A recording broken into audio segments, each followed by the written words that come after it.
গাজীপুরে টঙ্গীর ইজতেমা মাঠের নিয়ন্ত্রণ নিয়ে মাওলানা জোবায়ের ও মাওলানা সাদ কামভীর অনুসারীদের মধ্যে সংঘর্ষের ঘটনা ঘটে। এই ঘটনায় একজনের মৃত্যু হয়। আজ বুধবার ঢাকা মেডিকেল কলেজ হাসপাতালে তার মৃত্যু হয়। এ নিয়ে ঘটনার নিহত সংখ্যা বেড়ে দাঁড়ায় ৩ জনের।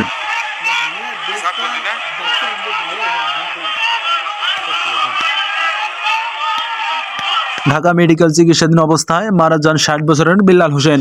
গাজীপুর মহানগর পুলিশের উপকমিশনার ডিবি টঙ্গী বিভাগ এনএম নাসিরুদ্দিন আজ বেলা ২টার দিকে প্রথম আলোকে এ পর্যন্ত ৩ জনের মৃত্যুর ঘটনা নিশ্চিত হয়েছে।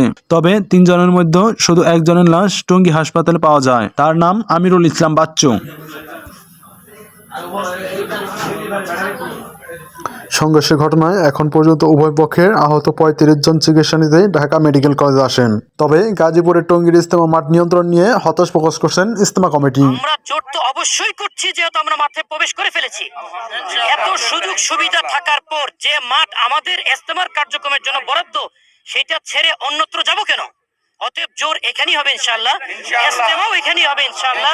এবং আমাদের যে আরো দাবি ছিল কাকরাইল মসজিদের ব্যাপারে একটা সমাধানে আসা, এবং সাদ সাহেব দামাত বারাকাতুহুম তিনি ৭ বছর যাবত বাংলাদেশে আসতে পারছেন না, উনার আশা এবং ভিসা নিশ্চিত করা, এইটাও আমরা এই সুযোগে সরকারের কাছ থেকে আদায় করে নিব ইনশাআল্লাহ।